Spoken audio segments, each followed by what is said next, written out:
What's up guys, it's Josh, back again in the new year. Guys, hope you all had a great new year and belated Merry Christmas as well. This is a new year with new upgrades. So, speaking of new upgrades, this is what I have bought myself. This is, well, it's in the case now, the Rode Wireless Go. I know that the Rode Wireless Go 2 is also out now, but obviously these were just like cheaper to get. So I was just like, okay, might as well just get these for now to upgrade my audio. Right now, I'm actually not using the Rode Wireless Go, so if I'm sat far away from the camera like this is what it sounds like. In a second, I'm gonna plug this in and hopefully there will be an audio upgrade. I will be using this for all my vlogs in the future, which is amazing.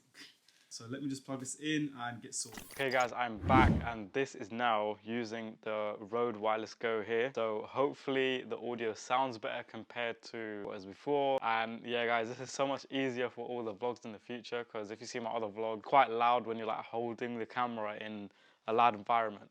Of course, so this will be way better and you'll be able to understand me better as well, which is sick. Alright guys, this is one final test with the Rode Wireless Go, but this time I've got the lavalier mic plugged into the Rode Wireless Go, and just see how this sounds. I can see the audio levels in the screen over there. It's well, it's looking alright, it's not sounding too bad. Hopefully, I don't know if this sounds nicer than just the Rode Wireless Go itself, or if this lapel mic sounds nicer as well, but whichever one sounds nicer, I'm probably going to go with a lapel option just because it's the most like comfortable. Because like having the Rode clipped on like a piece of clothing, it's not heavy, but it's like a little bit cumbersome, as in like you can sort of feel it there. It's sort of like I'd say like a plan B option, because the lapel mic is a lot lighter on the clothing, and I'd say it's more concealable, like it's just this little bit here. I mean, like, if you're wearing black clothing, you won't really be able to see it anyway. But yeah, that is a quick test of the Rode Wireless Go with various mic situations. So yeah, let me know which one sounds the best in the comments.